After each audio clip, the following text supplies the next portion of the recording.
Good morning, everyone. Once again, welcome to Bar and Beverage Management. We're already at our 15th week. And for week 15, this is our continuation topic all about wines again. So once again, this PowerPoint presentation was prepared by Sir Jamal Anthony O. Garcia. So before proceeding to our discussion of wine, I would like to show a short video regarding about wine and then the proper wine service on how to choose wine as well. So let's proceed to our video.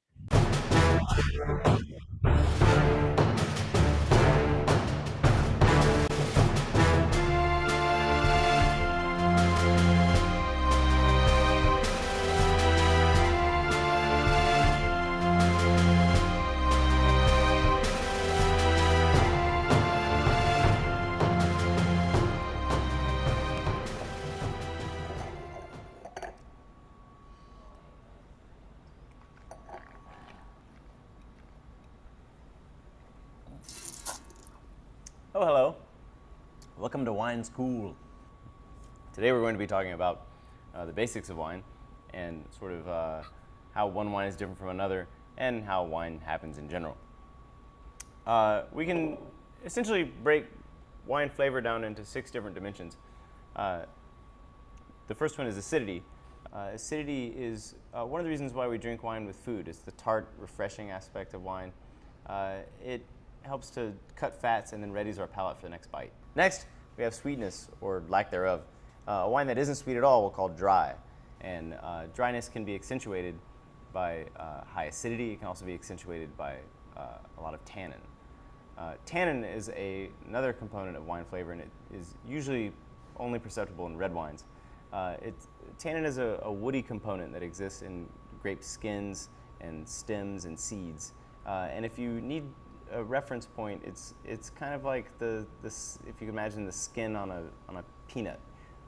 It's sort of very astringent and drying, and it helps provide structure for the wine. It's also a reason why red wines can age as well. It's a natural preservative.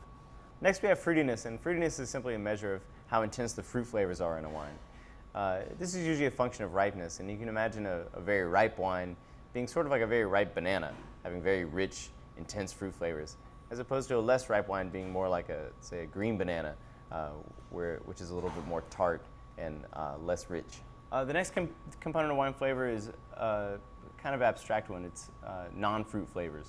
And it has to do with anything that exists in the wine that doesn't taste like fruit. So this would be things like flowers, earth, mushrooms.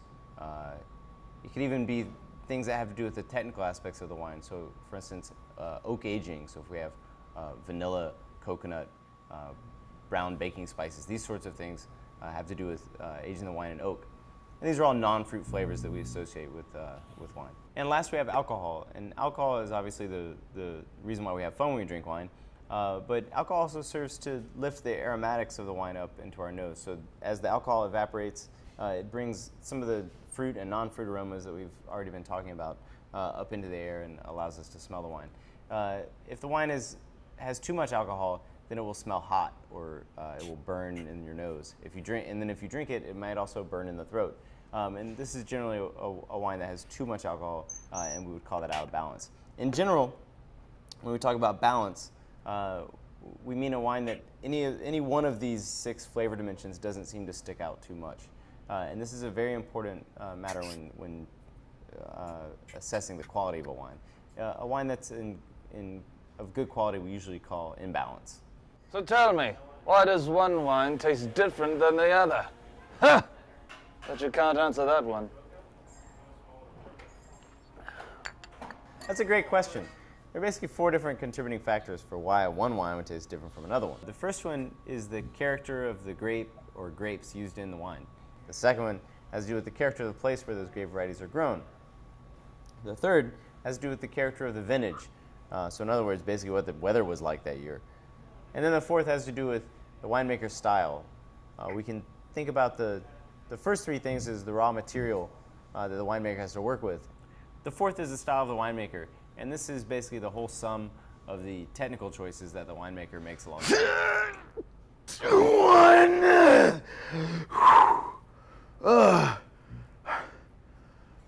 does wine even happen? All wine starts out as sweet grape juice. We'll call it must. In the must, there's also usually yeast naturally occurring, or we might add yeast to help things along. Fermentation then happens according to a very simple formula. The yeast eats the sugar, and as a byproduct, it makes alcohol and carbon dioxide. Red wines are usually fermented with the skins in contact with the juice. And even though all juice starts out clear, the skins tint the juice, and this is why we end up with red wine. On the other hand, white wines usually aren't fermented on the skins. Okay, so what did you learn today? Oh yeah, when we're talking about wine and the way it tastes, you got 4 different things. Watch this, watch this, watch this, watch this. 4. You got 4. 1, you got varietals, different grape varieties, right? You got Tempranillo, that's a grape. You got Moscatos or Muscats, that's a grape. You got Pinot Noirs, yeah, that's a grape. That's gonna change stuff, make it taste different. Second, you got the vintage, things that happened that year. Like if it rained, oh yeah, or if it was sunny, or warm, or cold, or hot. All that stuff, it matters. Also, you got kind of the characteristics of the place. Like if it was on like a southern facing slope, right? Southeast say, gets plenty of sun. Or if it's, kind of on like a rocky plain or something, or it's got a lot of cold things happening. So the place. And then fourth, last but not least, wait for it, wait for it, wait for it. Yeah, you got the winemaker. Everybody does a little thing different. Oh yeah, that's the other one. Everybody does a little different. So you got the winemaker that's gonna do wine the way he wants to do wine, the way you kind of want to make your peanut butter and jelly sandwich, right? Sometimes you put peanut butter and jelly on one piece of toast and you put the other piece of toast on top of the toast. Or you don't even toast it. Same deal. Oh yeah. So that is for our video for wine.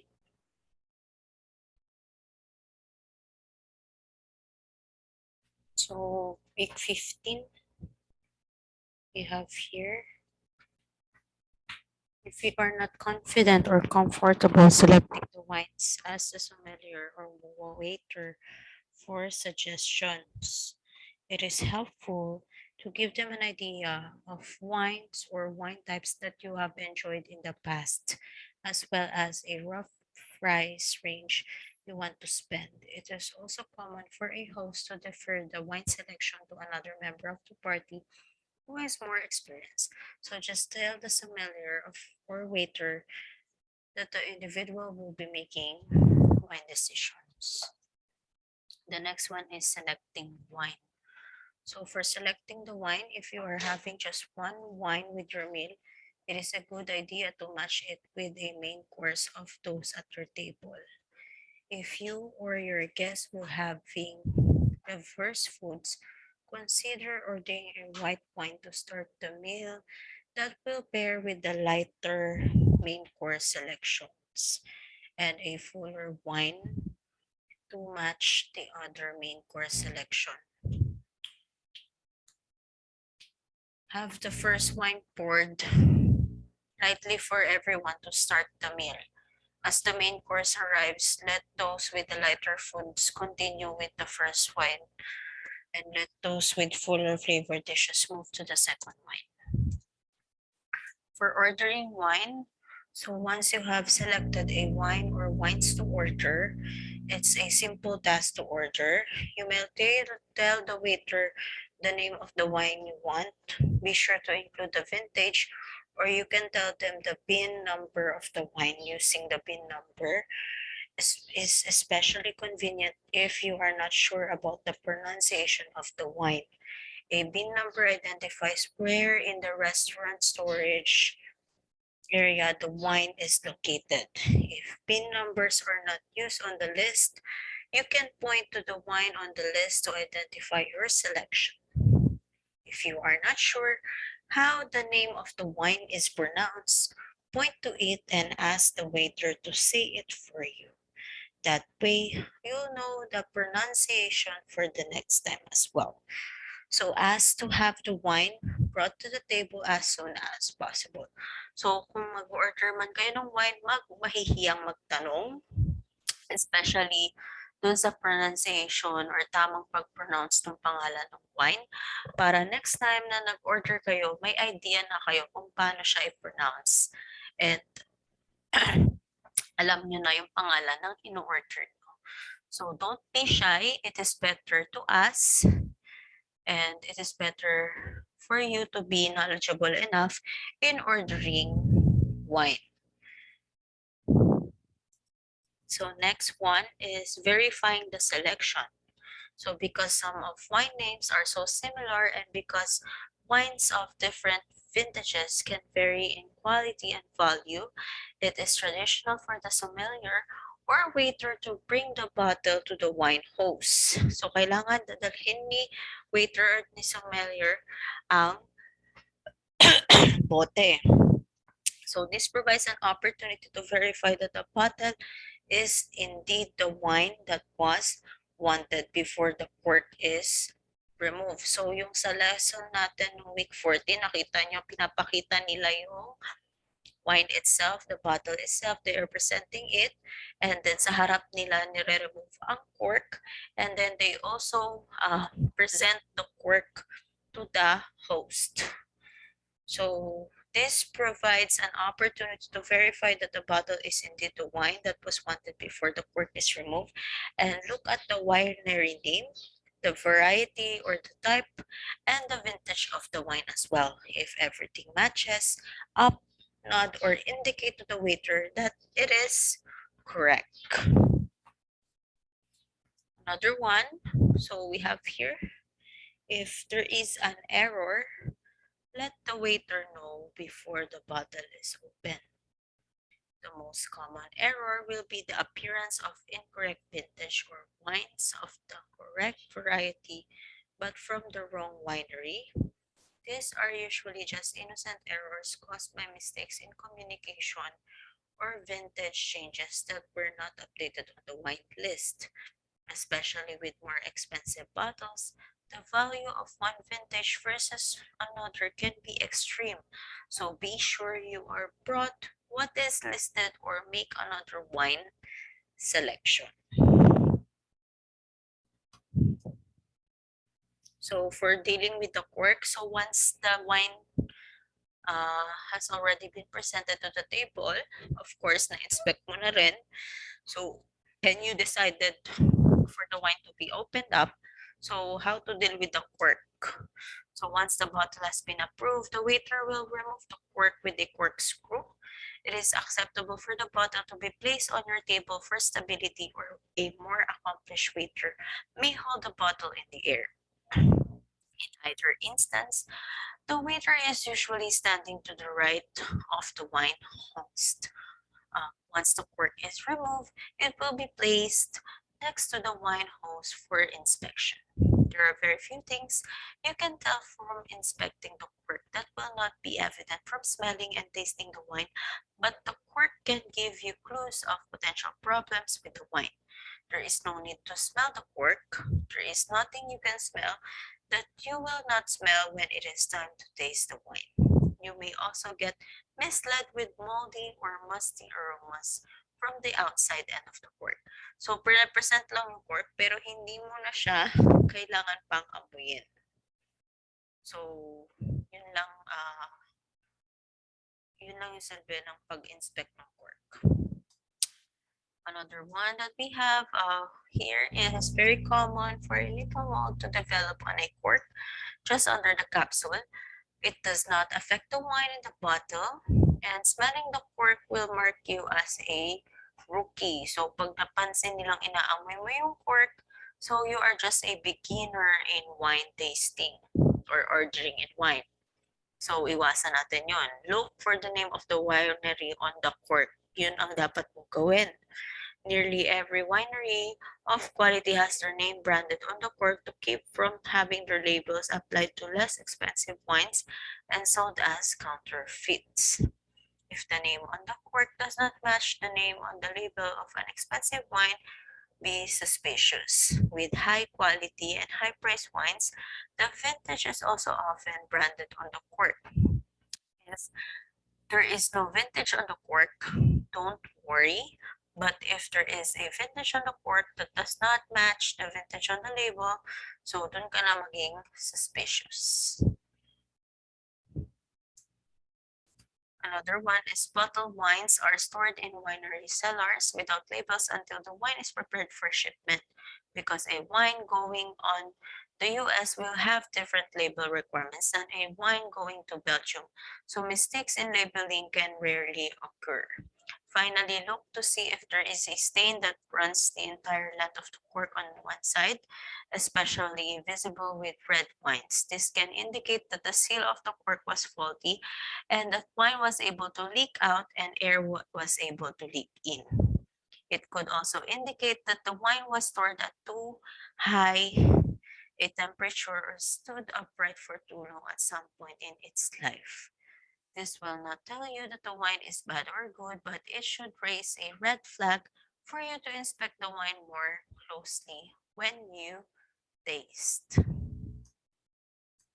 So for once na nabuksan na, na-inspect na yung bottle and the cork itself, so let's proceed on tasting the wine. So once the bottle has been opened, the waiter will pour a small portion for the wine host. This is an opportunity for the bottle to be approved or rejected for a cause. It is possible for a wine to be corked, oxidized, light struck, or have some other flaw that would make it unsuitable for consumption. These conditions rarely occur within most wines but can increase in older or poorly stored wines. If the wine host should detect one of these conditions, the waiter should be informed that the bottle rejected. If you are not familiar with the characteristics of these flaws, taste the wine, and if it tastes off, tell the waiter.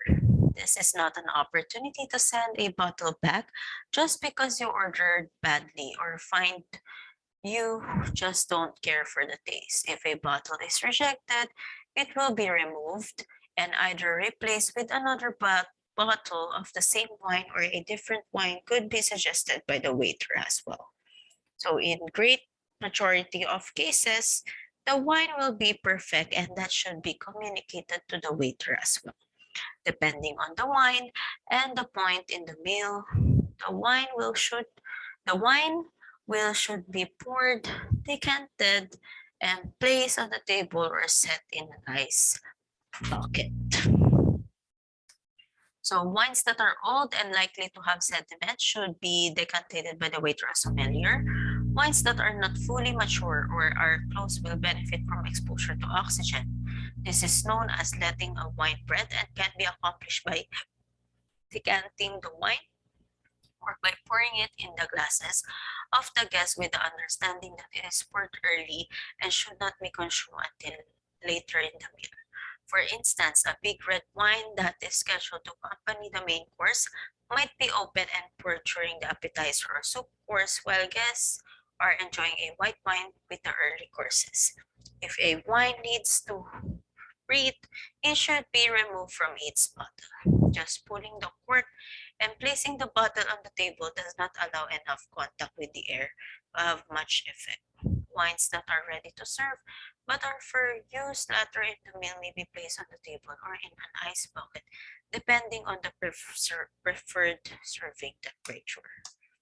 So after that, we also have here the pouring of the wine. So when it is the time to pour the wine, proper etiquette is for the waiter to pour the wine for the ladies first, clockwise from the wine host, and then the men in the same clockwise manner with the wine host last.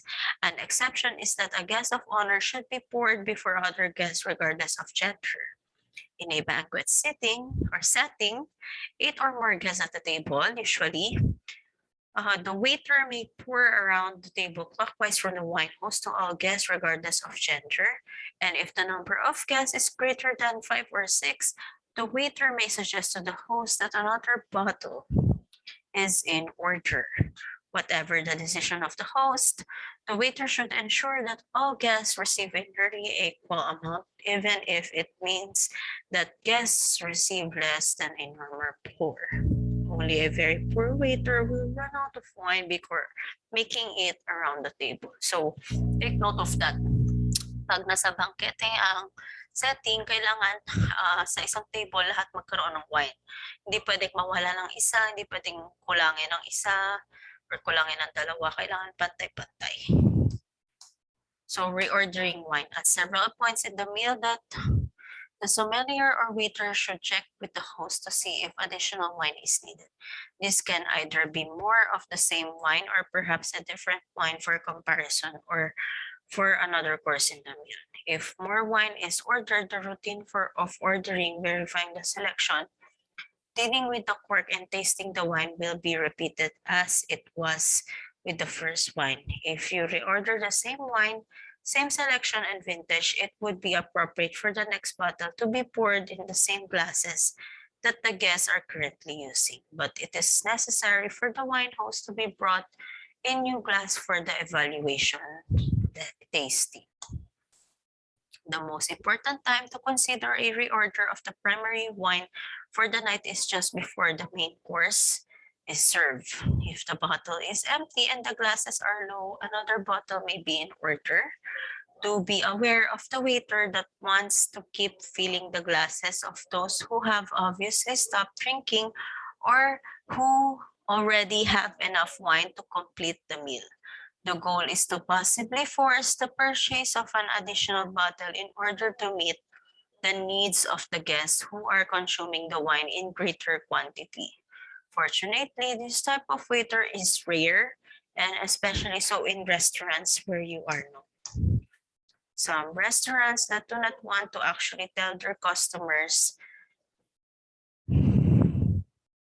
no will set high corkage fees as a way to discourage customers from bringing their own wine corkage.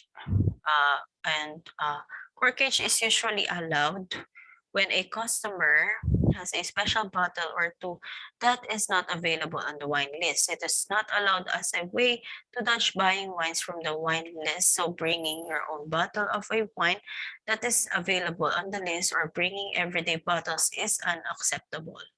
Corkage is also offered in some restaurants that do not have a license to sell alcohol. Some of these restaurants have relationships with a nearby wine retailer where you can select a bottle for dinner. For pricing, we have here beverages includes wines are key part of a restaurant's profit structure.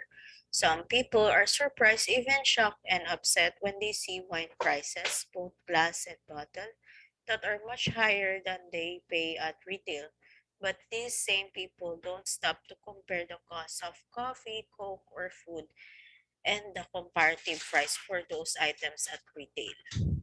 They have inventory, carrying costs, glassware and breakages expenses, wait staff, kitchen staff, and location overheads that they have to be covered. Restaurant customer count is limited by the number of seats and the limited times of the day that they are patronized. Restaurant and retail settings are two different worlds, and the profit structures must be totally different in order for each to survive. So some restaurants use low wine or spirits prices as a promotional tool in order to improve traffic flow, while others may use a sliding profit structure that charges a greater percentage on lower price wines and less on higher price wines. The philosophy behind the sliding scale is that any wine sold needs to cover certain fixed costs, regardless of the cost of the bottle. And once these costs are covered, more expensive bottles can still produce higher actual profits and still be relatively more affordable to the customer. Each restaurant has its own philosophy on the place of wine in the dining experience and in the profit structure. You'll find some you like and others you do not. Rather than complaining about the decisions made by an establishment with which you disagree, just give your business to the ones you prefer. For corkage, some restaurants will allow customers to bring in their own bottles of wine with a fixed charge to cover service, such as glassware, waitstaff, and kitchen help. This practice is called corkage. Understand that this is an exception rather than the norm. Local laws, especially in the United States, often prohibit this practice, and violations could result in fines to the restaurant or even loss of their liquor license. When they are offered, corkage fees vary by restaurant. Usually, the range will be between $10 to $25 depending on the wines or the cost of the restaurant. So that's it. So for week 15, we have one activity equivalent to 40 points. So for activity 1, video yourself doing wine surveys from selecting, ordering, verification, dealing with the cork, tasting, pouring, ordering, and pricing. So you as a guest, you example yourself as an expert in wine. Instruction: use your school uniform. Do it by group or two, then alternate from server into the guest. You can use the school facilities and equipment as well and bring your own wine for service, or you can do it in your house providing that you have the necessary tools for needed for wine service. If you don't have contact with your classmate, you may also do it to your family as well. So this is for your activity for week 15. So once again, this PowerPoint presentation was prepared by Sir Jemuel Anthony O. Garcia. So see you on week 16.